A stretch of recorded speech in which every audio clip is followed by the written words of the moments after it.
నమస్కారం. మీరు చూస్తున్నది అనేక వార్తలను మీకు అందిస్తున్న రుద్ర న్యూస్. సిద్దిపేట జిల్లా హుస్నాబాద్ నియోజకవర్గంలోని గౌరవేలి ప్రాజెక్టు పర్యావరణ అనుమతులకు సుప్రీంకోర్టు గ్రీన్ సిగ్నల్ ఇచ్చింది. దీంతో ఎన్నో ఏళ్లుగా నిలిచిపోయిన గౌరవేలి ప్రాజెక్టు పూర్తిస్థాయి నిర్మాణానికి ఎట్టకేలకు మోక్షం లభించింది. పర్యావరణ అనుమతులు లేకుండానే గౌరవేలి ప్రాజెక్టు నిర్మిస్తున్నారని గత బీఆర్ఎస్ ప్రభుత్వ హయాంలో కొంతమంది భూ నిర్వాసితులు సుప్రీంకోర్టులో వేసిన కేసులతో పాటు ఎన్జీటీ వనశక్తి కేసుల కారణంగా ప్రాజెక్టు పనులు నిలిచిపోయాయి. రాష్ట్రంలోని కీలక సాగునీటి ప్రాజెక్టులకు సంబంధించి ఇప్పటికే మంజూరైన పర్యావరణ అనుమతులు చెల్లుబాటులో ఉంటాయని తాజాగా సుప్రీంకోర్టు స్పష్టం చేసింది. దీంతో 95% పూర్తయిన గౌరవేలి ప్రాజెక్టు పూర్తిస్థాయి నిర్మాణానికి మార్గం సుగమమైంది. 8.23 టీఎంసీలకు సామర్థ్యంతో నిర్మిస్తున్న గౌరవేలి ప్రాజెక్టు పూర్తయితే 1,20,000 ఎకరాలకు పైగా సాగునీరు అంది హుస్నాబాద్ ప్రాంతం సస్యశ్యామలం కానుంది.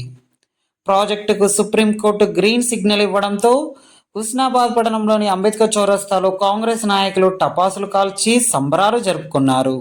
అంబేద్కర్ విగ్రహానికి పూలమాలలు వేసి మిఠాయిలు పంపించేశారు. ప్రజాప్రభుత్వం మంత్రి పొన్నం ప్రభాకర్ కృషితో సుప్రీంకోర్టులో ప్రాజెక్టు నిర్మాణానికి అనుమతి లభించి మార్గం సుగమమైందని హర్షం వ్యక్తం చేశారు. రాష్ట్రంలోని ప్రజాపాలన ప్రభుత్వం రైతు సంక్షేమ ప్రభుత్వం అని గుర్తు చేశారు. ఈ కార్యక్రమంలో కాంగ్రెస్ సీనియర్ నాయకులు, కాంగ్రెస్ కార్యకర్తలు, కాంగ్రెస్ ప్రజాప్రతినిధులు తదితరులు పాల్గొన్నారు.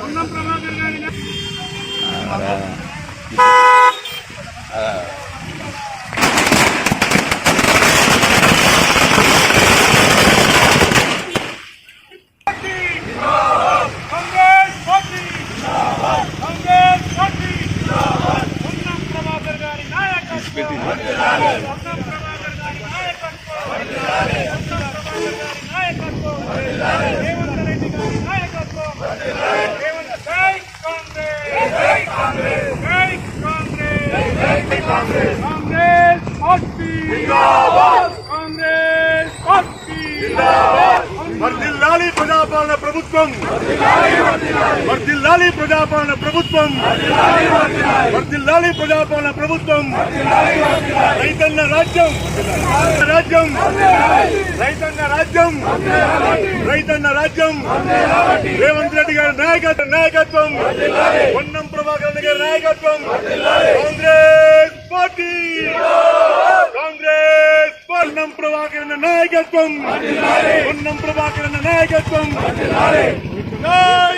సార్ జోహార్ వైఎస్ఆర్, జోహార్ వైఎస్ఆర్, కాంగ్రెస్ పార్టీ.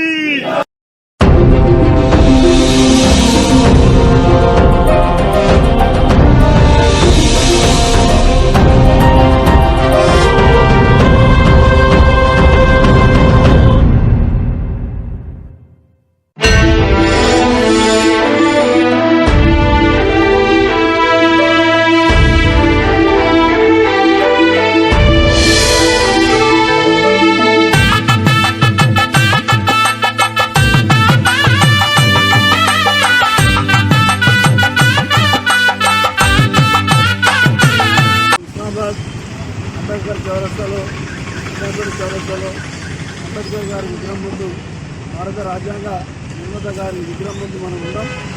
కాంగ్రెస్ సోదరులు, సోదరిమణులు ఇవాళ ఒక శిబిరం 19 సంవత్సరాల క్రితం 9/9/2007 రోజు నాడు డాక్టర్ వైఎస్ రాజశేఖర రెడ్డి గారు హుస్నాబాద్కి వచ్చి సెయింట్ జోసెఫ్ స్కూల్ కాడ ఈ గౌరవెల్లి, గంటిపల్లి, తోటపల్లి ప్రాజెక్టులకు శంకుస్థాపన 19 సంవత్సరాలు గడుస్తున్న ఇవాళ మనకు ఒక మంచి వార్త తెలిసింది. మనలే కాదు, అందరికీ. నిన్న సుప్రీంకోర్టు నుంచి పర్యావరణ అనుమతులు వచ్చినాయి. గౌరవెల్లి, గంటిపల్లికి, తర్వాత మహబూబ్నగర్ జిల్లాలో ఉన్నటువంటి ఇతర ప్రాజెక్టులకు తెలంగాణలో. అంటే ఇవన్నిటి వల్ల మన రాష్ట్ర ప్రభుత్వం ఏదైతే ప్రజా ప్రభుత్వం రేవంత్ రెడ్డి గారి నాయకత్వంలో నడుస్తున్నటువంటి ప్రభుత్వం మనము రైతాంగానికి అనుకూలంగా పనులు చేసే ప్రభుత్వం. విద్యార్థులకు, ఉపాధ్యాయులకు, ప్రజలకు, మహిళలకు, తర్వాత అందరికీ, వైద్య రంగానికి అందరికీ సేవ చేయాలనేటువంటి ఉద్దేశంలో ఈ ప్రభుత్వాలు పనిచేస్తున్నారని చెప్పడానికి ఒక నిదర్శనం. చాలామంది మన సోదరులే కొందరు కోర్టులో పోయిరు. ఒకనాడు మనం కూడా 10 సంవత్సరాలు టీఆర్ఎస్ ప్రభుత్వం అధికారం ఉన్నప్పుడు మరి ఈ ఊరికి సెంటిమెంట్ అనేటువంటి పేరు మీద కేసీఆర్ గారు డిపో పక్కపంటి అటు డిపో ఉత్సవాలు పక్కపంటి వచ్చి మీటింగ్లు పెట్టి అంతకుముందే మెదక్లో పెట్టిండు, అంతకుముందే మహబూబ్ నగర్లో పెట్టిండు. ఆడ పెడితేనే వెళ్తామని అక్కడ చెప్పిండు, ఇక్కడ కూడా అన్న సెంటిమెంట్ అని చెప్పిండు. ఇది తెలంగాణ రాష్ట్రం ఎవడో మాత్రం చూస్తా, నేను కృషి చేసుకొని కడతా అన్నాడు. కానీ ఆయన మాత్రం 4 కట్టుకున్నాడు. అనంత సాగర్, రంగనాయక సాగర్, కొండపోచమ్మ, మల్లన్న సాగర్ ఇప్పుడు కట్టుకొని మనకు మాత్రం ఏదైతే రీవిజన్ పేరు మీద గౌరవల్లి నిర్వాసితులను మళ్ళా నిర్వాసితులు చేసి వాళ్ళని అక్కర రాకుండా చేసిండు. కాబట్టి వాళ్ళంతా కోర్టులో పోయారు. నా మీద, కొన్న ప్రాకరణ మీద, శ్రీరామ్ చక్రవర్తి మీద, కొన్న సోదరుల మీద 3 నాన్-అవైలబుల్ కేసులు, 10 బైండర్ కేసులు పెట్టారు. నేను అన్నామా తొందరగా కట్టమన్నాం అంటే కక్షతోని పోయిరు. కాబట్టి ఇలా ప్రజలు వాళ్ళకు దూరం పెట్టి మనం ఎన్నికల వాగ్దానంలో చెప్పినాం 100 రోజులనే మనం చేస్తామని. మరి 100 రోజులు కాదు, 200 రోజులు అయింది. అయినా నిన్న మరి సుప్రీంకోర్టు క్లియరెన్స్ ఇచ్చింది. ఇంకా దానికి సంబంధించిన చాలా సహాయ సహకారాలు రైతాంగానికి నిర్వాహణ చేయాలి. ఈ 1,25,000 ఎకరాలకు సాగునీరు, తాగునీరు అందియాలి. మరి అప్పుడే ఈ ప్రాంతం నుంచి దుబాయ్, బొంబాయి, బొగ్గుబాయి కడుపు చేతులు పట్టుకొని పోయేటువంటి ఈ ప్రాంత వాసులు వేరే ప్రాంతాల నుంచి ధనవంతులు కూడా వచ్చి ఇక్కడ పెద్ద పెద్ద ఫ్యాక్టరీలు పెట్టుకొని, విత్తనాల ఫ్యాక్టరీ లేదు ఇక్కడ, గోదాములు లేవు ఇక్కడ, మార్కెట్లు సబ్సిడీ లేవు ఇక్కడ. అవన్నీ కూడా 1,25,000 ఎకరాలు వారితే అవన్నీ మా ఏరియా ఒక మరో సింగరేజ్ లెక్క, మరో హైదరాబాద్ లెక్క, మరో నిజామాబాద్ లెక్క ఒక పెద్ద పొటెన్షియల్ ఏరియా అవుతుంది. బతుకుదెరువు కోసం వచ్చేటువంటి ఏరియా అవుతుందని ఎన్నో రోజుల నుంచి అవగాహన చెప్పిండు. రేవంత్ రెడ్డి గారు డీసీసీ ప్రెసిడెంట్గా చెప్పిండు, ముఖ్యమంత్రిగా చెప్తాడు. కాబట్టి ఈ ప్రాంతాన్ని అభివృద్ధి చేసుకోవడానికి ఒక శుభసూచకం సుప్రీంకోర్టు ఢిల్లీ నుంచి ఒక వార్త వచ్చింది. రైతాంగం, గౌరవ నిర్వాసితుల అందరికీ ఈ ప్రభుత్వం రేవంత్ రెడ్డి గారు, పొన్నవన్న గారు అండగా ఉండి వాళ్ళకు అందాల్సిన న్యాయమైన భూ నిర్వాసితులకు అందాల్సిన డబ్బులే కానీ, వాళ్ళకి ఇండ్లే కానీ, ఇతర సహాయాలే కానీ అన్నీ చేపించి వాళ్ళకు కూడా మన వాళ్ళే వాళ్ళ నిర్వాసితులు అయ్యారు కాబట్టి వాళ్ళకి అన్ని సహాయం చేసి ఈ ప్రాజెక్టును పూర్తి చేయించి గడ్డిపల్లి చేయించి తోటపల్లి కూడా రద్దు చేశారు. కాబట్టి దాని కింద కూడా సైదాపూర్ దాకా పారేటువంటి అవకాశం ఉంటుంది. ఇవన్నీ చేసుకుంటే ఈ ప్రాంతం అంతా అభివృద్ధి అవుతుంది. దీనికి అందరూ సహకరించాలి. అందరూ పెద్ద మనసుతోని ముందుకు వచ్చారు. గత 10-15 రోజుల నుంచి కూడా మంత్రి గారితో టచ్లో ఉండి మాట్లాడతారు. విద్యావంతులు, మేధావులు అందరూ సహకరించి ఇది చేసుకుందామని తెలియజేస్తూ సుప్రీంకోర్టు ఇచ్చినటువంటి డైరెక్షన్ను హర్షిస్తూ ఇంకా రాబోయే రోజులు అందరం కలిసి చేసుకుందాం, ఈ ప్రాంతాన్ని అభివృద్ధి చేద్దాం. రాజశేఖర రెడ్డి సార్ కళ ఇది. ఆయన పాదయాత్రలు వచ్చిండు, బస్ యాత్రలు వచ్చిండు, ఆయన హెలికాప్టర్లు వచ్చి ఇక్కడ ఫౌండేషన్ వేసిండు. జలయజ్ఞం పేరు మీద 84 ప్రాజెక్టులలో అత్యంత విలువైన ప్రాజెక్టు మన ఉస్మానాబాద్ గౌరవించింది. వాళ్ళు వరంగల్ డిక్లరేషన్లో కూడా వాళ్ళు చెప్పిండు, ప్రొఫెసర్ జయశంకర్ చెప్పిండు, ఇంకా తెలంగాణ జనసభలు చెప్పిండు. ఇది ఒక 70-80 ఏళ్ళ కళ, ఇది ఒక పీఠభూమి. ఇక్కడ ఎన్నో ఏళ్ళ నుంచి కావాలనుకున్నారు కాబట్టి అది రావడానికి కొంత మార్గం సుగమమైంది. కాబట్టి వాళ్ళందరికీ స్వాగతం పలుకుతూ మనం అంతా పనిచేసుకుందామని తెలియజేస్తూ మరొకసారి అందరికీ అభినందనలు తెలుసుకుంటున్నాను. మన హుస్నాబాద్ పట్టణంలో కాంగ్రెస్ కుటుంబ సభ్యులందరికీ నమస్కారంలో చేసుకోవడానికి గల ముఖ్య కారణం మన ఏదైతే రైతన్నల చిరకాల స్వప్నం ఇది.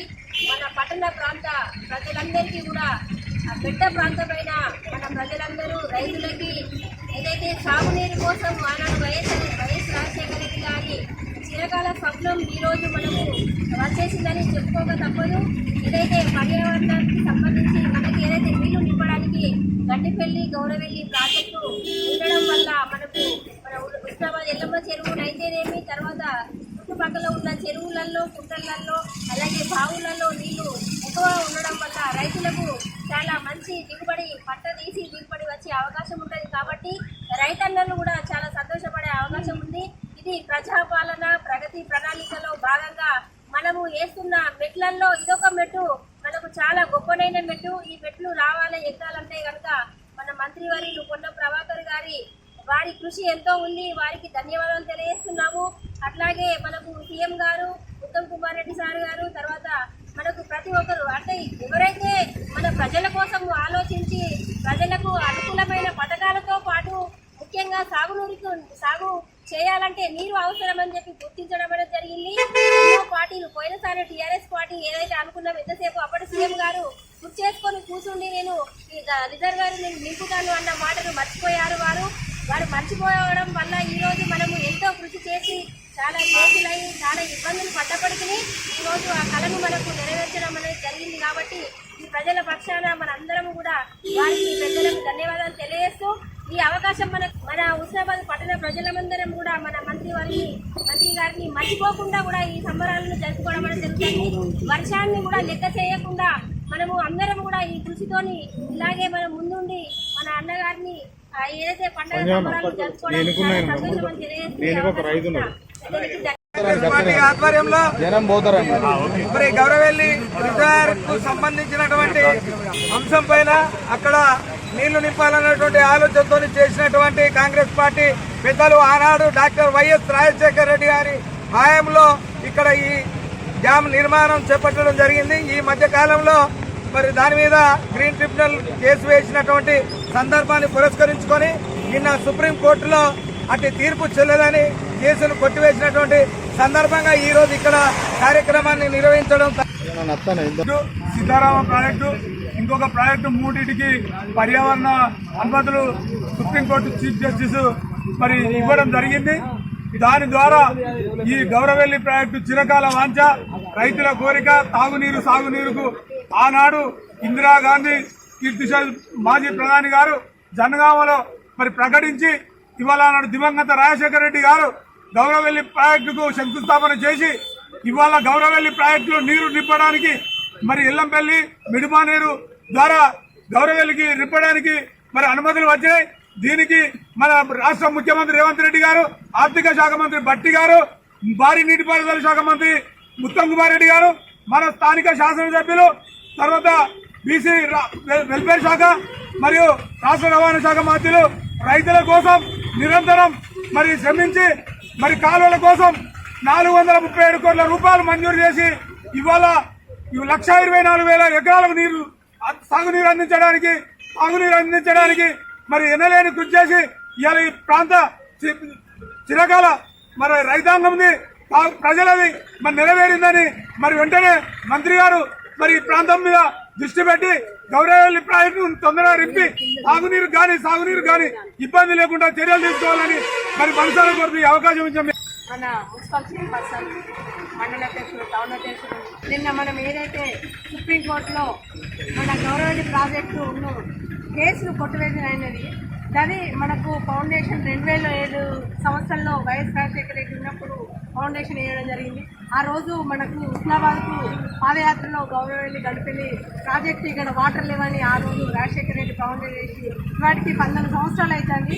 ఇప్పటి వరకు అది కేసు మన వేయడంతో ఇన్ని రోజులు పని పూర్తి కాలే. నిన్న కేసు కొట్టువేయడంతో ఈ రోజు నుండి పనులు స్టార్ట్ అవుతాయి అనేది మన రైతులకు కానీ హుస్నాబాద్ నియోజకవర్గ ప్రజలకందరికీ చాలా సంతోషం. కేసు కొట్టువేయడంతో అందరికీ మన మంత్రివర్యులు పొన్నం ప్రభాకర్ దానిలో ఎంతో కృషితో ఇంత మన హుస్నాబాద్కు చల్లగూడెం కీలక ప్రాంత పోషించి మన కేసు కొట్టేసినందుకు ఆయన కూడా ధన్యవాదాలు తెలుపుకుంటూ అందరికీ నమస్కారము. ఈరోజు హుస్నాబాద్ ప్రాంత రైతన్నలకు ఒక శుభదినం. హుస్నాబాద్ ప్రాంత రైతుల గుండె చప్పుడు లబ్ధబ్ కాదు, వరదకాలాన్ని గ్రహించిన అప్పటి మన ముఖ్యమంత్రి స్వర్గీయ డాక్టర్ వైఎస్ రాజశేఖర రెడ్డి గారు ప్రతిష్టాత్మకంగా నిర్మించిన గౌరవెల్లి ప్రాజెక్టుకు ఎన్నో అడ్డంకులు ఏర్పడ్డా కూడా గత ప్రభుత్వం 10 సంవత్సరాలు కృషి చేసుకొని కూర్చున్నా అని ఒక్క తట్టని బట్టి తీయకుంటే వాళ్ళ కృషిని పీకేసిన ఈ రైతాంగానికి ఈరోజు శుభాకాంక్షలు తెలియబోతున్నాను. అటువంటి కార్యక్రమాలు చేసిన వారిని ప్రజలు దూరం పెట్టినా ఈరోజు కాంగ్రెస్ ప్రభుత్వం, ప్రజాపాలన ప్రభుత్వం, రైతన్నల ప్రభుత్వం ఈరోజు మన గౌరవ మంత్రివర్యులు పొన్నం ప్రభాకర్ గారి ఆధ్వర్యంలో ఆ నేషనల్ గ్రీన్ ట్రిబ్యునల్ అయితే ఏదైతే పర్యావరణ అనుమతుల కోసం కేసు విషయంలో దానిపై ప్రత్యేక శ్రద్ధ చూపించి నిన్న సుప్రీంకోర్టులో ఆ కేసు గెలవడం ద్వారా గౌరవెల్లి ప్రాజెక్టు లైన్ క్లియర్ అయిన సందర్భంగా రైతాంగానికి, ప్రజలందరికీ శుభాకాంక్షలు మన కాంగ్రెస్ పార్టీ వద్ద తెలియబోతున్నాను. దీనితో మన గౌరవ మంత్రివర్యులు మరియు మన నీటిపారుదల శాఖ మంత్రి ఉత్తమ్ కుమార్ రెడ్డి గారికి, ఆర్థిక శాఖ మంత్రి బట్టి విక్రమార్క గారికి, అదేవిధంగా మన తెలంగాణ రైతు నాయకుడు, ప్రజాపక్షపాతి మన ముఖ్యమంత్రి గౌరవనీయులు రేవంత్ రెడ్డి గారికి హుస్నాబాద్ పట్టణ కాంగ్రెస్ తరఫున ప్రత్యేకంగా ధన్యవాదాలు తెలియవస్తూ ఈ ప్రాజెక్ట్ ఇక ఆగది. కాంగ్రెస్ పార్టీ ఎప్పటికి కూడా రైతన్నల సామాన్య ప్రజల గుండెలో నిలుచుంటుందని నిదర్శనమే ఈ గౌరవెల్లి ప్రాజెక్టు సాధించడమని మరొకసారి విజ్ఞప్తి చేస్తూ ఈ అవకాశం ఇచ్చిన అంబేద్కర్ చౌరస్తా వద్దకు వచ్చిన మా కాంగ్రెస్ ఎన్నటిదో చిరకాల వాంఛ గౌరవెల్లి ప్రాజెక్టు, అట్టి ప్రాజెక్టుకు నిన్న అడ్డంకులు తొలగిపోయినాయి. రైతాంగానికి ఒక ధైర్యం వచ్చింది. ఏది ఏమైనా మాకు వచ్చేసి కాంగ్రెస్ ప్రభుత్వం అంటేనే పేద బడుగు బలైన వర్గాల ప్రభుత్వం, రైతుల ప్రభుత్వం. దానికోసం ఇవాళ అడ్డంకులు తొలగిపోయినాయి, మా ప్రాజెక్టు పూర్తవుతుంది అని చెప్పేసి ఒక భరోసా మాత్రం కలిగింది. దీనికోసం కృషి చేసిన మన ఉస్నాబాద్ ఎమ్మెల్యే, బీసీ సంక్షేమ శాఖ, రవాణా శాఖ మంత్రివర్యులు పొన్నం ప్రభాకర్ గారికి ఈ ప్రాంత ప్రజలు ఎంతో రుణపడి ఉంటారని చెప్పేసి తెలియజేసుకుంటున్నాం. అదొక్కటే కాదు, ఏది చేయాలన్నా కూడా అది కాంగ్రెస్ పార్టీకే సాధ్యం. ఆనాడు స్వతంత్రం తెచ్చింది కాంగ్రెస్, తెలంగాణ ఇచ్చింది కాంగ్రెస్, అక్కడ గౌరవెల్లి ప్రాజెక్టు ఫౌండేషన్ వేసింది కాంగ్రెస్. ఇవాళ గౌరవెల్లి ప్రాజెక్టు నింపాలన్నా కూడా అది కాంగ్రెస్ పార్టీతోనే సాధ్యం. ఏది ఏమైనా కాంగ్రెస్ పార్టీ అంటేనే పేదలు, బడుగు బలైన వర్గాల ప్రజల కోసం పనిచేసే పార్టీ కాంగ్రెస్ పార్టీ. వీళ్ళందరూ ఎన్నో ఉంకదప్పుడు మాటలు మాట్లాడిను. బీఆర్ఎస్ మీతో కాలే, ఇలా మాతో అయ్యింది. ఆనాడు మా ప్రభాకర్ అని చెప్పిండు, మన మంత్రి పొన్నం ప్రభాకర్ గారు ఒక మాట అన్నాడు, గౌరవెల్లి ప్రాజెక్టు కనుక నేను నీళ్ళు ఇవ్వకుంటే వచ్చేసారి ఎలక్షన్ అడగము అని అన్నాడు, ఓటు అడగము అని అన్నాడు. దానికి కట్టుబడి అదొక్కటే కాదు, ఇవాళ ప్రజల కోసం పనిచేసిన గౌరవెల్లి ప్రాజెక్టు ఏది ఏమైనా అది పూర్తి చేస్తారని చెప్పేసి తెలియజేసుకుంటూ విజ్ఞప్తి చేస్తున్నాను.